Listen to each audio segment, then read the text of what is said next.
حج کی شرائط۔ مسئلہ نمبر 36۔ مالدار آزاد عاقل مسلمان مرد اور عورت پر حج فرض ہے۔ حضرت علی رضی اللہ عنہ سے روایت ہے کہ رسول اللہ صلی اللہ علیہ وسلم نے فرمایا، تین شخص شرعی حکم کے مکلف نہیں، ایک سویا ہوا یہاں تک کہ وہ بیدار ہو جائے، دوسرا بچہ یہاں تک کہ بالغ ہو جائے، اور تیسرا مجنون یہاں تک کہ اس کا جنون ختم ہو جائے۔ اسے ابو داؤد نے روایت کیا ہے۔ ٹھیک ہے، یہ چیزیں یاد رکھنی ہے، مالدار آزاد عاقل مسلمان، عورت جو ہے ساتھ میں عورت بھی ہو اور محرم بھی ہو، ٹھیک ہے، اس کے علاوہ حالت عدت میں نہ ہو۔ یہ ساری جب پیج پورا پڑھ لیں گے نا، یہ پورا ٹاپک، پھر آپ لوگوں نے ایک دفعہ یہ سارے سینٹینسز کو ریوائز کرنا ہے۔ تو کیا ہوتا ہے کہ ہم جب ریوائز کرتے ہیں نا، ہماری میموری میں وہ ہم حدیثوں کے ساتھ پڑھے نا تو مکس ہوتا ہے، جب ہم ایک لائن میں اس کو پڑھیں گے نا، رول کو کہ شرط کیا ہے، تو پھر آپ کو یاد رہ جائے گا۔ حضرت عبداللہ بن عباس رضی اللہ عنہما کہتے ہیں کہ رسول اللہ صلی اللہ علیہ وسلم نے فرمایا، جو بچہ حج کرے پھر بالغ ہو جائے تو اسے استطاعت حاصل ہونے پر دوبارہ حج کرنا چاہیے، اور جس غلام نے حج کیا پھر آزاد ہو گیا تو اسے استطاعت حاصل ہونے پر دوبارہ حج کرنا چاہیے۔ اسے طبرانی نے روایت کیا ہے۔ کیونکہ بچہ نہ سمجھ ہوتا ہے نا، غلطیاں کر سکتا ہے۔ حضرت عمر بن خطاب رضی اللہ عنہ سے روایت ہے کہ ایک روز ہم رسول اکرم صلی اللہ علیہ وسلم کی خدمت میں حاضر تھے کہ اتنے میں ایک شخص نہایت سفید کپڑوں والا، نہایت سیاہ بالوں والا آیا، جس پر سفر کے کوئی آثار نظر نہیں آتے تھے اور ہم میں سے کوئی بھی اسے نہیں پہچانتا تھا۔ آ کر نبی اکرم صلی اللہ علیہ وسلم کے پاس بیٹھ گیا اور اپنے گھٹنے نبی اکرم صلی اللہ علیہ وسلم کے گھٹنوں سے ملا دیے اور اپنی دونوں ہتھیلیاں آپ صلی اللہ علیہ وسلم کی رانوں پر رکھ لیں اور کہنے لگا، اے محمد صلی اللہ علیہ وسلم، مجھے اسلام کے بارے میں بتلائیے۔ آپ صلی اللہ علیہ وسلم نے ارشاد فرمایا، اسلام یہ ہے کہ تم گواہی دو اللہ کے سوا کوئی الہ نہیں اور محمد صلی اللہ علیہ وسلم اللہ کے رسول ہیں، نماز قائم کرو، زکوٰۃ ادا کرو، رمضان کے روزے رکھو اور بیت اللہ شریف کا حج کرو، بشرط یہ کہ تم وہاں تک جانے کی قدرت رکھو۔ اسے مسلم نے روایت کیا ہے۔ یہ جو شخص آ کے بیٹھے تھے یہ جبریل علیہ السلام تھے، ٹھیک ہے، اور بیٹھنے کا انداز دیکھا ہے کہ علم کی مجلس میں کیسے بیٹھا جاتا ہے۔ ویسے نارملی گول سرکل میں صحابہ کرام بیٹھا کرتے تھے، اور وہ جیسے کہتے ہیں نا نماز کی کنڈیشن میں بیٹھتے ہیں، اس طریقے سے بیٹھتے تھے اور گھنٹوں بیٹھا کرتے تھے۔ ہم صوفوں پہ، نرم گدوں پہ بھی تھک جاتے ہیں۔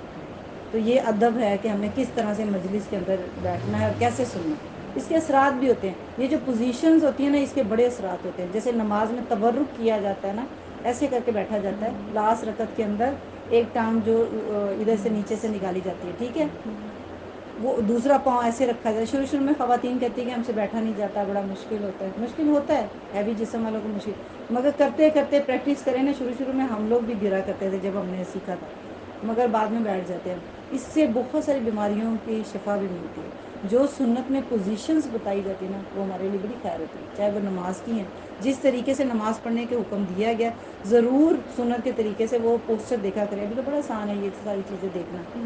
اور اسی طریقے سے بیٹھنے کے جو، ویسے تو نارملی ہم لوگوں نے واش روم میں بھی بیٹھنے کا طریقے کو چینج کر دیا ہے، اس کے سائیڈ ایفیکٹس بھی آج آپ لوگوں کو پتہ ہے کہ سائنس کتنے بتاتا ہے۔ تو اصل تو وہی تھا جو بیٹھنے کا پوزیشن ہوا کرتی تھی، ایک ٹانگ کو اوپر کر کے دبانا، کھانا کھاتے ہوئے کیسے بیٹھنا تھا، ایک جو پاؤں اوپر رکھنا ہے اور ایک فولڈ کر کے بیٹھنا ہے، نیچے بیٹھنے کو پسندیدہ کہا گیا تھا۔ اس کا مطلب کیا تھا؟ پریس ہو جاتا تھا نا، ہماری ایک سائڈ ہوتی تھی۔ اب بھی جو اتنی زیادہ بیماریاں بڑھ رہی ہیں، کیونکہ ہم ایک ٹیک لگا کے نہیں بیٹھ کے کھانا کھانا چاہیے تھا۔ ٹیک لگا کے کھانا کھانے سے ایک تو اسٹمک کے بھی ایشوز ہوتے ہیں اور بہت سارے ایشوز بڑھتے ہیں۔ تو یہ جو ہم نے پوزیشن ہاتھ سے کھانا کھانا تھا، یہ جو ہمیں بتایا جاتا ہے سنت، اگر ہم واپس سنتوں پہ آ جائیں تو یقین مانیں آدھی زندگی کے ہمارے مسائل ختم ہونا شروع ہو جائیں گے، ہیلتھ کے بھی۔ اور یہ جو بیٹھنے کا ادب ہے نا، یہ بھی ہمیں سیکھنا چاہیے کہ کسی مجلس میں جب ہم دین کی خاص طور پہ مجلس میں بیٹھتے ہیں، اس کے بھی ایک طور طریقے ہوتے ہیں۔ کوشش کیا کریں کہ جب آپ لوگ سارے باہر سے آتے ہیں، اگر کلاس شروع ہے تو بے شک سب سے ملیں، مگر اگر کلاس چل رہی ہے اس کے دوران ایک سلام کافی ہے، ویسے سلام بھی نہیں بنتا ہے۔ جب کلاس چل رہی ہو، دین کی مجلس ہوتی ہے، قرآن کی ہو، حدیث کی ہو، دونوں وہی ہیں۔ یہ دونوں ہی اللہ کی طرف سے ہیں، ایک نبی کے الفاظ ہیں اور ایک اللہ کی طرف سے ہیں، مگر یہ کہ دونوں ہی اللہ کے حکم ہیں۔ اس کے دوران باتیں کرنا یا رنگ، اور اس مجلس کے اندر جو خاص طور پہ اپنے موبائلس کو، یہ مجلس پلس مسجد دونوں میں آپ کے یہ جو میوٹ ہو کے آپ کو آنا چاہیے پہلے سے ہی۔ گھر میں کوئی ایشو ہے انفارم کر کے آئیں۔ اب میں کہیں پہ بھی جاتی ہوں ایک ایک منٹ کے کتنے ٹائم میں جا رہی ہوں، کتنی دیر میں آؤں گی، اپنے گھر کے معاملات سیٹل ڈاؤن کر کے. آپ کی فیملی ہے، گروپ میسیجز ہیں، وہاں پہ ڈال کے ہیں جی کہ میری کلاس ہے، قرآن کلاس ہے، میں اتنے گھنٹے میں گھر واپس آؤں گا، تو سب کو پتہ چل جائے گا کہ وہ اتنی دیر میں آپ کو کالیں نہیں کریں گے. اگر آپ نے مس مینجمنٹ، یہ سب میں مس مینجمنٹ ہوتی ہے کہ آپ لگاتار ڈسٹرب ہے اور آپ لوگ کچھ حاصل بھی نہیں کر سکتے جب آپ کا ذہن نہیں نا ریلیکس ہے. اگر آپ کا ذہن ڈسٹرب ہے نا تو آپ کو یہاں بیٹھ کے بھی کوئی فائدہ نہیں ہوگا. جب تک آپ توجہ سے نماز میں اگر آپ توجہ نہیں دیتے، نماز کا خیر نہیں نکلتی. اسی طریقے سے دین کی مجلس میں آپ خیال لے کے نہیں اٹھتے جب تک آپ کا ذہن پورا فری ہو کے ریلیکس ہو کے نہ بیٹھے، اپنے گھر کے معاملات کو بالکل کلیئر کر کے آئے. اور جب پھر آئیں بیچ میں آپس میں بات نہیں ہوتی. صحابہ کرام کیسے ہوتے تھے؟ اسٹل ہو کے بیٹھا کرتے تھے. ایک امام کے بارے میں آتے تھے، ایک امام کے بارے میں آتا ہے، وہ کہتے ہیں کہ وہ اس بندے سے بات بھی اپنی مجلس سے اٹھا کے باہر کر دیتے تھے کہ جس کے قلم میں سے بھی آواز آتی تھی. قلم میں آواز کیا ہوگی؟ پیج پلٹنے کی آواز کو جو استاد ہوتے تھے وہ پسند نہیں کرتے تھے. ہم تو کیسے باتیں کر رہے تھے ایسی مجلسوں کے اندر. مجھے یاد ہے کہ ہمارا جو ہم بھی جب نا سمجھ ہوا کرتے تھے ایک دور کے اندر، ہم لوگ پیچھے نا کچھ کھول لیا کرتے. ہم تو بیٹھتے تھے 7 بجے کے بیٹھے ہوتے تھے، 1 بجے تک ہم چیئر کے اوپر لکڑی کی چیئر پہ بیٹھ کے جب قرآن کلاسز لیا کرتے تھے. تو کافی ٹف تھا وہ ٹائم ہمارا، بچے جب چھوٹے ہوتے تھے. وہ پریگنینسی بھی بیچ میں لوگوں کی چل رہی ہوتی تھی، بیماری بھی چلی. 5 سال کا ہمارا تو تھا، تو 5 سال روز ایک چیئر کے اوپر بیٹھنا آسان نہیں تھا. اس دوران میں ہمیں بھوک بھی لگ جاتی تھی. ہمارے تب بریک نہیں ہوا کرتی تھی، بعد والوں کو بریک ملی تھی. ہم لوگ کوئی چیز تھوڑی سی ریپر بھی کھولتے تھے نا، وہ ایک ایک منٹ لگا کے کھولتے تھے، اس میں بھی ڈانٹ پڑتی تھی کہ آپ نے نہیں کچھ کھولنا. ہمارے پاؤچ زپ والے جو ہوتے تھے اس میں بھی ڈانٹ پڑتی تھی کہ آپ یہ پاؤچ کی آواز نہیں تھی. اور بعد میں کئی فرینڈس کہا کرتے تھے آپ کے ایسے ڈسٹرب ہوتے ہیں، آپ کے وہ جو ریپر کی یہ پیجز کی آواز آتی ہے. اتنی یہ بڑی فضیلت، بڑی ادب والا مقام ہوتا ہے علم لینا. اور یہ والا علم ہے، ایک تو یہ نا دنیاوی علم ہے، ان کا بھی احترام کریں کیونکہ وہ بھی اللہ کی طرف سے آئے ہیں. کوئی علم ہم نے انسان نے نہیں کریٹ کیا ہوا. دنیا کی چیزوں کا علم، سائنس کا علم، یہ قرآن سے ہی نکلا ہے. علم سارا ہی ادب کے قابل ہوتا ہے، استاد کا ادب، علم کا ادب، مجلس کا ادب. تو یہ ادب بھی سیکھیں کہ کیسے آتے ہیں، کیسے بیٹھتے ہیں، کیسے بات کرتے ہیں. ٹھیک ہے. حضرت انس رضی اللہ عنہ سے روایت ہے کہ عرض کیا گیا یا رسول اللہ صلی اللہ علیہ وسلم سبیل سے کیا مراد ہے؟ آپ صلی اللہ علیہ وسلم نے ارشاد فرمایا سفر خرچ اور سواری. اسے دارقطنی نے روایت کیا ہے.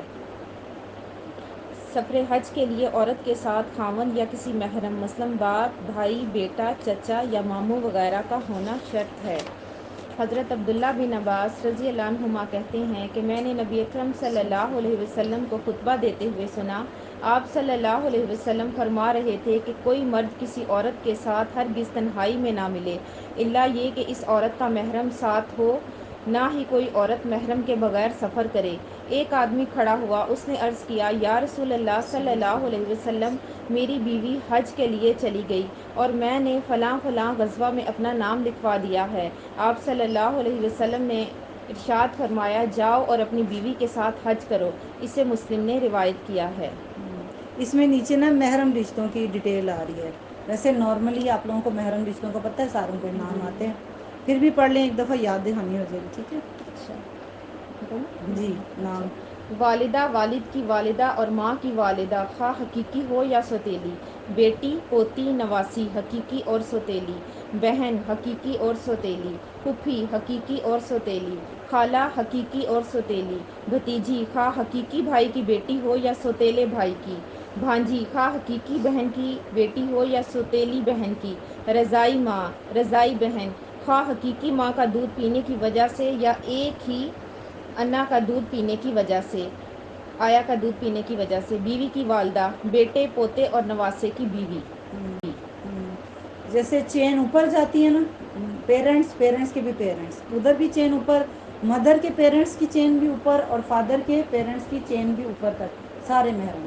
اسی طریقے سے بچوں کے ساتھ نیچے بیٹی سے ریلیٹڈ نیچے سارے، جیسے داماد ہو گئے، بیٹے سے ریلیٹڈ جو بھی رشتہ ہو گیا سارے محرم میں چلے جاتے. ٹھیک ہے. ادھر سے بہن بھائی آ جاتے ہیں، ادھر سے بھی بہن بھائی آ جاتے ہیں، مگر اس سے آگے جو ریلیشنز ہیں وہ نہیں ہیں. ٹھیک ہے. اس سے آگے نہیں جا سکتے. فار ایگزامپل آپ نے فادر کے جو بہن بھائی تو ہو گئے، مگر ان کی جن سے شادی ہوئی ہے وہ نہیں ہو سکتے. مدر کے بہن بھائی سارے ہو سکتے ہیں، جیسے خالہ ہو گئی، ماموں ہو گئے، مگر ان کی جن سے شادی ہوئی ہے وہ نہیں ہو سکتی. کیسے ہو گئے؟ خالو، مامی. جیسے ماموں تو محرم ہو گئے، مگر ان کی جس سے شادی ہوئی ہے وہ نہیں ہو سکتے. ٹھیک ہے. بہن بھائی اوپر سے لے کے پیرنٹس سے لے کے ہمارے بہن بھائی سے لے کے نیچے بچوں کے بہن بھائی تک وہ سارے محرم بہن بھائی جو ڈائریکٹ بہن بھائی ہوتے ہیں، مگر ان کی جن سے شادیاں ہو رہی ہیں نا وہ نہیں ہوں گی. سمجھ کلیئر ہے نا؟ کتنا آسان ہے، کوئی مشکل ہے؟ لوگ کنفیوز ہوتے رہتے ہیں. نام محرم کو پتہ ہے سب کو، مگر وہ گھما گھما کے محرم بناتے ہیں، ملے والا بھی بھائی بنا لیتے ہیں. ٹھیک ہے، کلیئر ہے. محرم اپنا ہی ہوتا ہے، اپنا بھائی اپنا بھائی ہوتا ہے، کوئی بھائی نہیں ہوتا. جس کو اللہ تعالیٰ نے روک دیا نا تو وہ بھائی نہیں بن سکتا. اچھا بھی ہوگا. اب کئی شادیوں میں کہتے ہیں کہ جی ہم پردے کا ایشو آتا ہے، کہتے ہیں لو جی سارے نیک ہے وہاں پہ، تو آپ نے ہمیں کیا سمجھا ہے؟ تو صحابیوں سے زیادہ نیک آج کوئی ہو سکتا ہے؟ ہم پردہ نہیں کرتے، صحابیات سے زیادہ نیک کوئی خواتین ہو سکتی تھی؟ اصل چیز حکم ہے، ماننا اور نہ ماننا. یہ نہیں ہے کہ کوئی نیک ہے یا نہیں ہے، کوئی بری ہے یا اچھی ہے، کوئی مرد کی نظر بری ہے یا اچھی نہیں. صحابی سے زیادہ کوئی نیک اس دور کے لوگوں سے زیادہ تقوی والے آج کے دور کے ہو سکتے ہیں جن کے آگے ہم منہ کھول کے پھرتے ہیں؟ نہیں ہو سکتے. اسی لیے جو شرائط کہی گئی ہے ان کو فالو کرے. اس میں کیا ہے؟ ہمارے لیے خیر ہے. ہمارے جو اچھا ٹھیک ہے ہمارے گھروں میں ایشو نہیں ہو رہے، مگر جو بڑے لیول پہ ایشوز ہو رہے ہیں نا، ریزن یہی ہے کہ ہم نے وہ جو پابندیاں تھیں ہم توڑے ہیں. ہمارا نقصان اگر نہیں ہو رہا تو ہم بے فکر ہیں، مگر جن کے نقصانات ہو رہے ہیں، جن گھروں میں یہ شادیاں، یہ فنکشنز، یہ تعلقات رکھے جا رہے ہیں، وہاں نقصانات بھی آپ سن رہے ہوں گے. اگر ہم سارے مل کے فالو کرتے تو یہ نقصانات بڑے لیول پہ نہ آتے. ٹھیک ہے. جیسے فار ایگزامپل کرونا میں ماسک کچھ لوگ نہیں پہنتے تھے، کچھ لوگوں کو تو نہیں ہوا. اچھا ایون کہ پیشنٹ بھی بعض دفعہ نہیں پہنتے تھے. ایسے ہی آپ لوگوں نے بھی سنا ہوگا، کسی کے گھر میں چلے گئے پیشنٹ، مجھے تو کچھ بھی نہیں ہوا کرونا سے، نہیں ہوا. ٹھیک ہے الحمدللہ. کچھ لوگوں کی ڈیتھ بھی ہوئی ہے. آپ کی وجہ سے اس کو کرونا لگا، اس کے اندر اتنی طاقت نہیں تھی وہ برداشت کر سکے، وہ مر گیا، تو یہ کیا گناہ گار نہیں ہوگا؟ ہوگا نا. اب ہم نے گھر میں شادی کا فنکشن کیا اور ہم نے کھلی چھٹیاں دے دی اور ہم نے پورا ارینجمنٹ ایسا کر دیا ہے کہ جی مکس گیدرنگ آ جاؤ. آپ بڑی نیک ہیں، آپ جب بعد میں حج کر رہی ہیں، آپ جی روزے رکھ رہی ہیں، آپ جی قرآن کلاس اٹینڈ کر رہی ہیں، مگر جو آپ لوگوں نے دوسروں کو اپرچونیٹی دی ہے اس کا کون حصہ ڈالے گا؟ آپ نے حصہ ڈالا ہے، وہ ارینجمنٹ کرنے کا حصہ تو ڈالا ہے. آپ نے اللہ کی نافرمانی کے لیے لوگوں کو موقع دی، جتنے گناہ وہاں پہ ہوں گے ایک حصہ جائے گا. جو لوگ جو کر رہے ہیں ایک حصہ ان کو جائے گا. ایسے نہیں ہو سکتا ہے. اپنے گردنیں نہیں چھڑا سکتے اتنی آسانی کے ساتھ. ہم کہتے ہیں کہ جی ہم نے کیا کیا، ان کا بچہ ان کی بچی، ہم نے پرووائڈ کیا ماحول کو. یہ ساری چیزیں بڑی لانگ ٹرم میں سوچنے والی ہیں. نقصانات اگر میری بیٹی کا نہیں ہو رہا نا، کسی کی بیٹی کا تو ہو رہا ہے نا. میری بیٹی کی کوئی دوست تو بنے گی نا. ہم اپنے بچوں کے دوستوں کا خیال نہیں رکھیں گے، ہمارا ماحول خراب ہو، ہم اپنے بچوں کو چھپائیں گے پھر کہاں؟ آج بچیوں کو کہاں لے کے جائیں گے؟ بیٹوں کو کہاں لے کے، بیٹیوں کا چھوڑو آج بیٹوں کو کہاں لے کے جائیں گے؟ اگر ہم اپنا دینی ماحول نہیں بنائیں گے، اپنی مجلسوں کو پاک نہیں کریں گے. ہمیں نقصان نہیں ہوا کیونکہ ماشاء اللہ سے ہمارا جو دور تھا نا وہ بہتر تھا اس سے. مگر آج ہمارے بچے جس فتنے میں ہیں، جتنے پریشان ہیں، اس کا ذمہ دار کون؟ کہیں نہ کہیں ہمارا حصہ جاتا ہے. اللہ تعالیٰ سب کو محفوظ رکھے. کسی خاتون کا از خود کسی غیر محرم مرد کو محرم قرار دے کر اس کے ساتھ حج کرنا سنت سے ثابت نہیں. کسی خاتون کے محرم کے ساتھ غیر محرم خواتین کا گروپ بنا کر حج کرنا سنت سے ثابت نہیں. عورت کے لیے شوہر کی وفات کے بعد حالت عدت میں نہ ہونا بھی سفر حج کے لیے شرط ہے. حضرت سعید بن مسیب رضی اللہ عنہ سے روایت ہے کہ حضرت عمر بن خطاب رضی اللہ عنہ ان عورتوں کو جو خاوند فوت ہو جانے کی وجہ سے حالت عدت میں ہوتی مقام بیدا سے واپس لوٹا دیتے اور حج نہ کرنے دیتے. اسے مالک نے روایت کیا ہے. یہ جو رخصتیں مل رہی ہیں نا کہ عدت میں ہے اور ایسے عورت گروپ میں نہ جائے یا پھر کسی گروپ کے ساتھ خود ہی ایڈ نہ ہو جائے. ایک تو یہ کہ ہم نے گروپ بنا لیا، میرا شوہر تھا، میں نے 4 لوگوں کو اور کو جمع کر لیا، ٹھیک ہے، یہ بھی غلط ہے. یا پھر کسی کا گروپ ہے اور میں ساتھ چل پڑی ہوں، یہ بھی غلط ہے. تو جب اللہ تعالیٰ نے جہاں رخصتیں دی ہیں ان کو لو، جہاں اللہ تعالیٰ نے روکا رک جاؤ.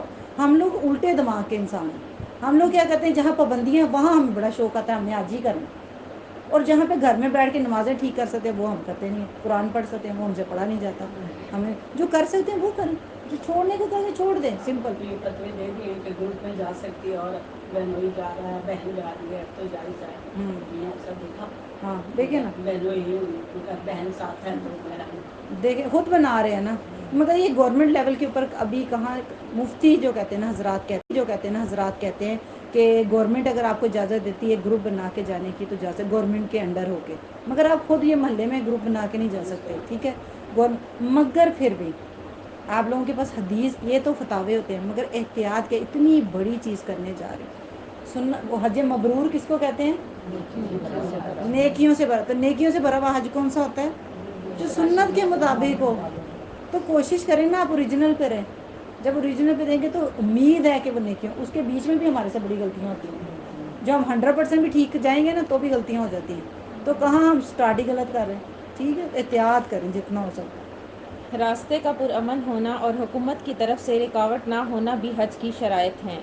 حج کے مہینوں میں عمرہ ادا کرنے سے حج کا فرض ہونا سنت سے ثابت نہیں. چھوٹی عمر میں حج ادا کرنے سے حج کا فرض ہونا سنت سے ثابت نہیں. بیٹوں یا بیٹیوں کے غیر شادی شدہ ہونے کی وجہ سے حج کا ساقط ہونا سنت سے ثابت نہیں. ٹھیک ہے. سارا کلیئر ہے. یہ بک ہونی چاہیے نا ہمارے گھروں میں. جب کوئی سوال کرے فوراً کھولو مسئلہ نمبر دیکھو جی حج کن پہ فرض ہے, لسٹ بنا لو. یہاں پہ نا لسٹ بنی ہوئی ہے شروع میں. وہاں پہ آپ ایک نظر, یہاں تو چلو حدیثوں کے ساتھ ہے نا, آپ ایک نظر میں پڑھ سکتے.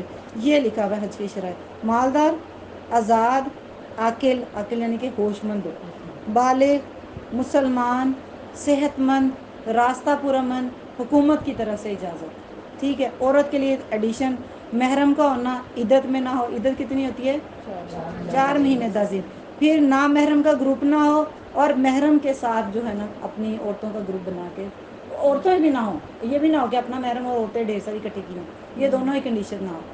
اس لائن کو اپنے اوپر رکھ کے سوچ لیں کہ یہ اسی لائن میں میں فٹ بیٹھتی ہوں, حج فرض ہے. اس میں سے جو بچپن میں حج کر لیتے ہیں ان کو بڑوں کا فرض ہو جاتا ہے. وہی فرض ہے نا جب پیسے آ جائے. فرض نہیں ہے نا یہاں پہ لکھا ہوا ہے نا. کیا پتہ ہو کہ آپ کے بچپن میں پیسے تھے مگر آپ نابالغ تھے, وہ تو نہیں شرط میں آ رہا.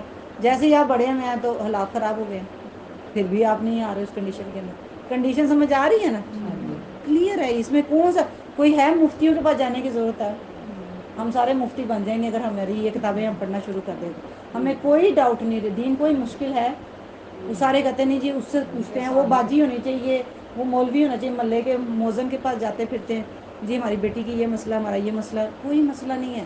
سمپل اتنی اتنی کتابیں حدیثیں پڑھ لو, آپ کو سمجھ آ جائے گی. کوئی دین کنفیوز نہیں ہے. لوگ کہتے ہیں جی یہ ایک وہ یہ بات کرتا ہے, دوسرا یہ بات کرتا ہے. ہم سنتے ہی آدھی بات ہے. یہ دیکھیں نا, اب انہوں نے ٹاپک ایک رکھا ہے حج کی شرط, اور ساری حدیثوں کو ایک جگہ پہ اکٹھا کر دیا اور پھر آپ کو بتا دیا کہ یہ ہے سارے ٹوٹل جو شرط بنتی ہے. ان میں سے کہیں آپ فٹ آتے ہو تو آپ پہ حج فرض ہے. ان میں سے کسی ایک چیز میں آپ چھوٹتے ہو تو آپ پہ حج فرض نہیں ہے. اللہ اللہ کرو. اللہ کو یاد کرنے کے لیے آپ کا گھر بھی کافی ہے. ٹھیک ہے.